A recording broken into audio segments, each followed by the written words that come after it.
Alam nyo, ang challenge ng Lord sa atin, this is our time to break through sa ating paglilingkod sa Diyos. Nagtagumpay ka hindi dahil lumaban ka. Nagtagumpay ka dahil ipinaglaban ka ng Diyos. God has fought your battles.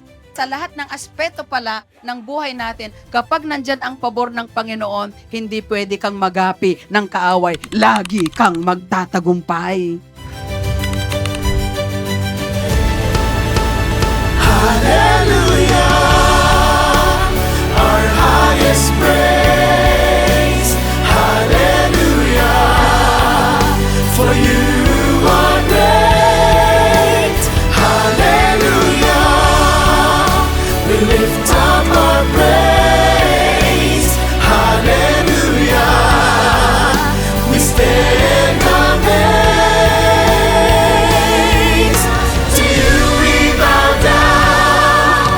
Kapag inaangkin natin ng isang bagay, hindi tayo binibigo ng ating Panginoon. Amen! For you